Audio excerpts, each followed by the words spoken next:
मोज़िज़ साथियों, अस्सलाम वालेकुम। मां हुसन अब्बास तव्हांजे ख़िदमत में हाज़िर आहियां। JUI जमियत उलमा इस्लाम, जंहिंजा सिंध में अॻुवाण मौलाना राशिद महमूद सूमरो साहब आहिनि ऐं इन तंज़ीम जा मरकज़ी लीडर मौलाना फज़ल रहमान साहब आहिनि।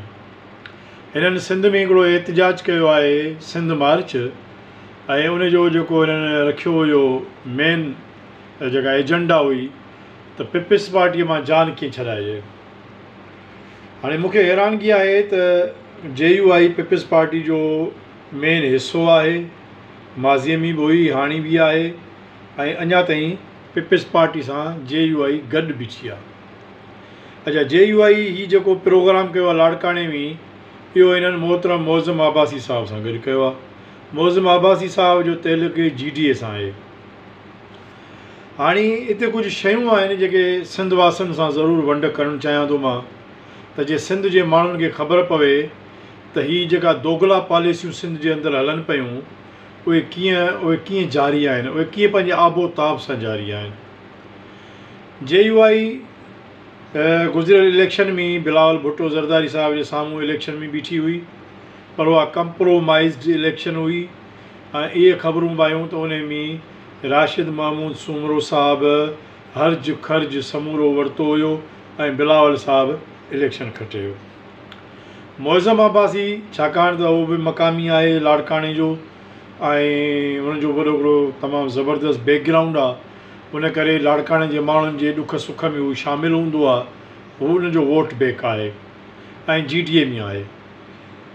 अच्छा, JUI सिंध जे सभिनी मसइलनि ते मुसलसल ख़ामोश आहे।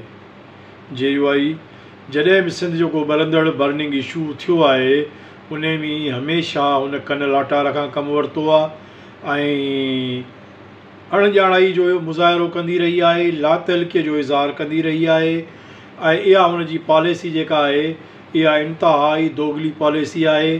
छाकाणि त JUI इस्टेब्लिशमेंट, पीपल्स पार्टी, सिंध दुश्मन जेके कुवतूं आहिनि ऐं उन्हनि खे उहो नाराज़ नथी करणु चाहे। कहिड़ो बि इशू हुजे, जेको सिंध मुखालिफ़ इशू आहे, उन में मियां राशिद महमूद सूमरो साहब पंहिंजे अज़ीम वालिद शहीद ख़ालिद महमूद सूमरो साहब जे बिल्कुलु उबतड़ बीठा आहिनि।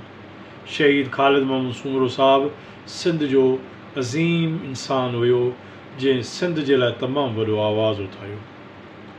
हाणे ख़बर न आहे त JUI जी इहा जेका पॉलिसी आहे, जेका दोगली पॉलिसी आहे, इहा छो आहे? छा पीपल्स पार्टी खां कुझु वधीक हासिलु करणु चाहिनि था मराइतूं? छाकाणि त जॾहिं सैलाब हुयो त सॼी सिंध ॿुॾी रही हुई, पर JUI बि पीपल्स पार्टी वांगुरु फंड गॾु करण में मशगूलु हुई ऐं वफ़ाक़ में उन्हनि जी तक़रीबन हुकूमत बि हुई, वज़ीर आज़म शहबाज़ शरीफ़ साहब हुयो। त हिननि ॾाढो माना जेको आहे हिननि जो जेको किरदारु हुयो उहो इंतिहाई मशकूक रहियो आहे। हिन वक़्तु बि सिंध जूं हालतूं तमामु ख़राबु आहिनि। GDA जी कंप्रोमाइज़्ड आहे, ज़ाहिर आहे उहा इस्टेब्लिशमेंट सां गॾु बीठी आहे, पर उहा सिंध में घटि में घटि पीपल्स पार्टी जी मुखालिफ़ आहे। पीपल्स पार्टी जे मुतबादल तौर ते असीं उनखे ॾिसी रहिया आहियूं। हाणे उहो आहे या न आहे उहो वक़्तु फ़ैसिलो कंदो, पर GDA जो वरी बि किरदारु बहितरु रहियो आहे बनिस्बत JUI जे। JUI वारा उन्हनि जा 2-3 प्रोग्राम, हिकु त हू सिंध ते शदीद हिकिड़ो कब्ज़ो जमाइणु चाहिनि था, ॿियो हू सिंध में शेयर वठणु चाहिनि था गवर्नमेंट खां ऐं फेडरल में बि, जंहिंजे करे हू सिंध जे अंदरि पीपल्स पार्टी सां गॾु बि आहिनि ऐं साॻी जाइ ते पीपल्स पार्टी जी मुखालिफ़त बि कंदा। ईअं ई जीअं पीपल्स पार्टी वफ़ाक़ खे मुख़्तलिफ़ वक़्तनि ते ब्लैकमेल कंदी रहंदी आहे इस्टेब्लिशमेंट खे, हीअ सम्झो पीपल्स पार्टी इस्टेब्लिशमेंट आहे JUI जे लाइ। सम्झ में इहा ॻाल्हि सिंध जे माण्हुनि खे ज़रूरु अचणु खपे त JUI चिटी मिटी नथी बीठी आहे। JUI जो मौक़िफ़ सिंध जे मुतलिक़ तमामु गैर वाज़ह आहे ऐं चिटो न आहे। उनजो मौक़िफ़ चिटो हुजणु घुरिजे हा। जीअं ख़ालिद महमूद सूमरो शहीद जो मौक़िफ़ चिटो हूंदो हो, ईअं राशिद महमूद सूमरो साहब जो मौक़िफ़ सिंध जे हवाले सां चिटो न आहे। इंतिहाई मबहम आहे, मशकूक आहे ऐं इंतिहाई जेको आहे छड़ो छड़ आहे। बहरहाल JUI सदाईं इक़्तिदार में रही आहे। विच जा गुल आहिनि इहे, हेॾां बि आहिनि होॾां बि आहिनि। इस्टेब्लिशमेंट सां हिननि जी नाराज़गी जेको आहे सा इमरान ख़ान हिननि खे गवर्नमेंट में शामिलु न कयो हो, जंहिंजे करे हिननि जी इस्टेब्लिशमेंट सां नाराज़गी थी पई हुई। हाणे हीअ ठीकु आहिनि, हिननि खे वॾियूं सुठियूं वज़ारतूं मिलियूं, पोइ बि सिंध बणभांग रही।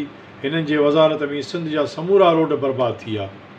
JUI वटि इहा वज़ारत आई 1.5 साल पूरो 2 साल, उनजे बावजूदि बि सिंध जे हिकु रोड खे चती ताईं न लॻी। ऐं राशिद महमूद सूमरो साहिबु होश में ख़ुशि आहे, तितरा वांगुरु नचे पियो, ॿोले पियो, कुॾे पियो।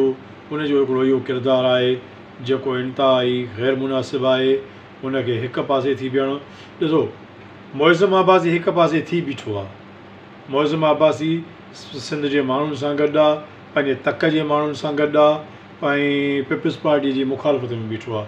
पर JUI सिंध सां गॾु नाहे, पंहिंजे वोटर सां गॾु नाहे। JUI पीपल्स पार्टी सां गॾु आहे ऐं उनजो इहो किरदारु ज़रूरु मशकूक किरदारु आहे, जेको वाखो थींदो रहे थो। सिंध जे माण्हुनि खे खपे त अहिड़नि तनज़ीमुनि खे, अहिड़नि लीडरनि खे, अहिड़नि माण्हुनि खे उन्हनि खे सुञाणनि।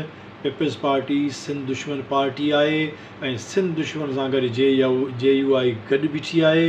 मौलवी साहिबान गॾु बीठा आहिनि या मुनाफ़िक़त तेरा आसरा। वरी ख़बर न आहे त पीपल्स पार्टी खां अलाए घणो माल हीअ जेको आहे सो डिमांड करे रहिया आहिनि, जंहिंजे लाइ हिननि एहतिजाज कया आहिनि। बहरहाल GDA जी बि मजबूरी आहे त हुननि सां गॾु हलनि ऐं ॾिसूं त अॻिते हली छा थो थिए, हीअ इलेक्शन में कीअं बीहनि था।